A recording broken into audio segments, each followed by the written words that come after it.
1/3 of the angels were there in the presence of the Lord. Let me help you with that.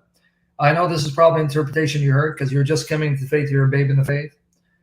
And they'll tell you that Satan took 1/3 of the stars with him. And they're reading Revelation chapter 12, verses 3 to 9. Mm-hmm. The third of the stars may not be angels, if you read it carefully. The third of the stars may be 1/3 of the stars that the woman had on her head. If you read Revelation 12, verses 1 to 9, carefully, specifically Revelation 12, 3 to 4, if you read it carefully, it says the woman had a crown of 12 stars. Now, the woman represents Eve, Israel, and the Blessed Mother. The woman represents three figures. I did a session on this, but I want to break it down. If you read the imagery, so this is why reading John and Revelation without knowing the Old Testament is dangerous, and Paul warns people. John is citing a lot of Old Testament and explaining it by inspiration of the Holy Spirit. The image of the woman and the dragon and the serpent, that's Genesis 3. The serpent, the ancient serpent, he tells you, that's the serpent and the woman in the garden. Remember, Satan came and tempted the woman. Mm-hmm. So that's the first connection. He's connected with Genesis 3.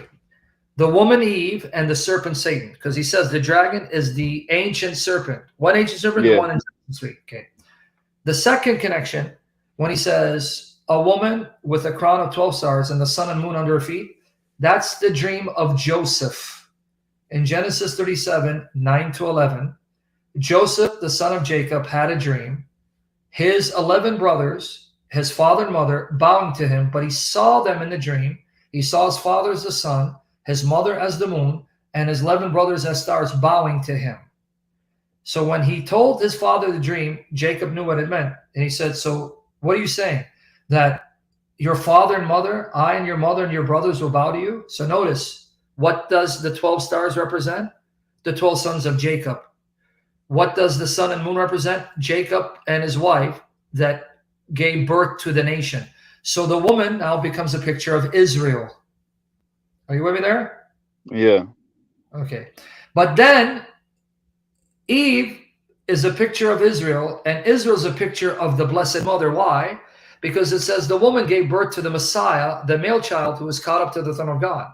Well, that literally happened with the Blessed Mother. So the woman represents three figures: Eve, who war against Satan; Israel, the woman, the bride of God, and Satan's war against her; and the Blessed Mother who gave birth to the Messiah. If we take that in that sense, then when it says that the serpent flung 1/3 of the stars to the earth, that's not angels. That means he destroyed 1/3 of Israel. Because the 12 stars represents the 12 tribes.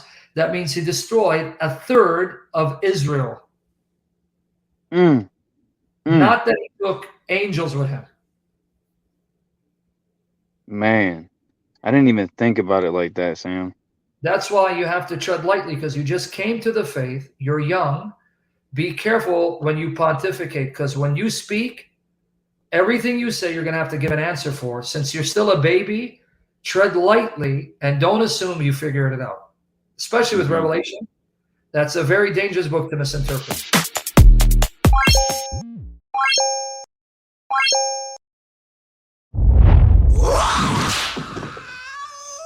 Christianize Jeetkunedo for apologetics.